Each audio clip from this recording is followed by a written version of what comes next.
All right. No, no, no, no, no, no, no. Oh no, no, no, no. Yeah, look what I got. I got a no button. See. No! No. No! No! I got that for work, and we've been having fun with the dog. No! That's one of the dog's words. The dog knows no, so we hit that. She's like, "What the heck?" And I accidentally hit it there.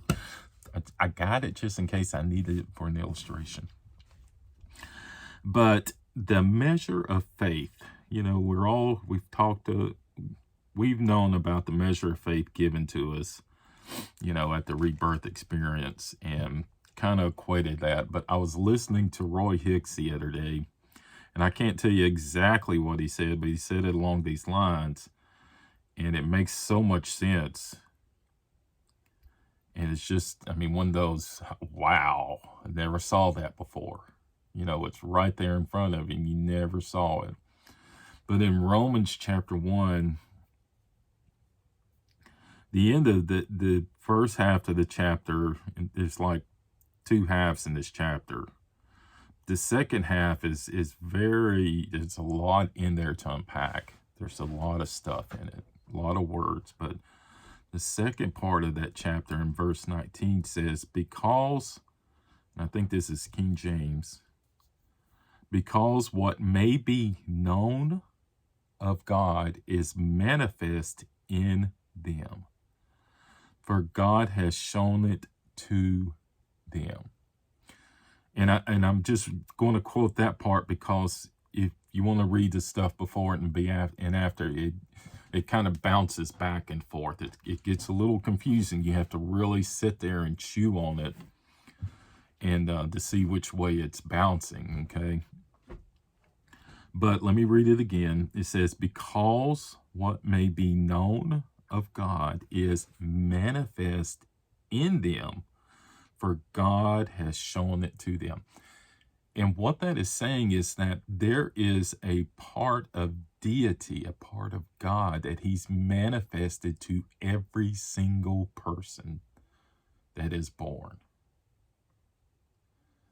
You can't say, and he said it so they can't deny that there is a God, that he does exist. All right. I mean, it's deep, but that's the reason why he makes known himself inside every single one of us. So what I'm getting to on this one is that the Holy Spirit showed me that when I was listening to Roy Hicks, and Roy mentioned that. And what Roy said was, there's a measure of faith that's embedded into every single one of us. And I agree. I'm like, wow, never saw it. I've always examined the measure of faith at salvation experience, but I never looked at the measure of faith given to every single person that is born. Because look, we are made in his image. There is a part of God, there is a part of deity that is on the inside of every single human being. And that deepness on the inside is calling out to God. Deep calls unto deep. There is a deity, there is a God that's crying out on the inside of every single human being. I've heard atheists say, you know, there was this story about this atheist. I looked up at the stars, and that's what this is talking about, looking up at the sky and seeing the universe, and heard people say, there's got to be something bigger. There's got to be someone that had to make all this.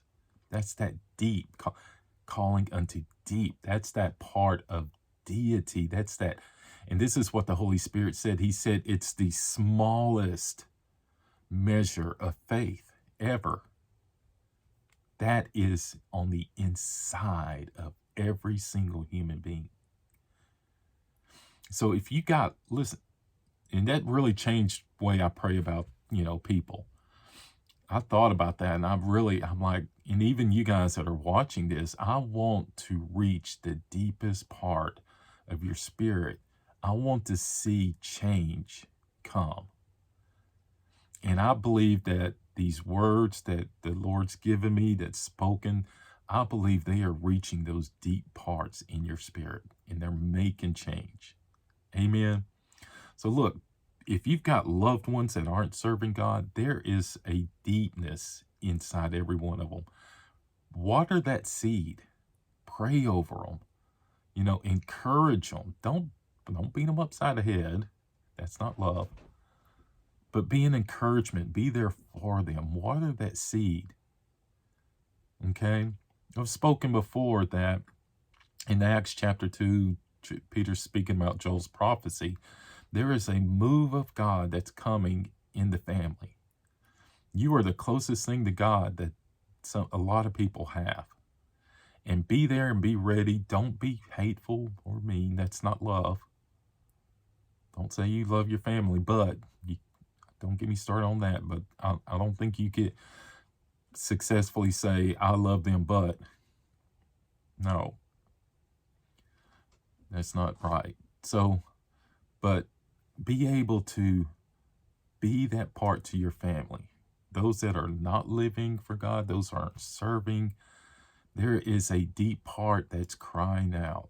Now, they may have suppressed it, and the rest of Romans talks about that suppression, but hey, even the rocks are going to cry out. In the parable of the sower, the first one talks about the stony heart.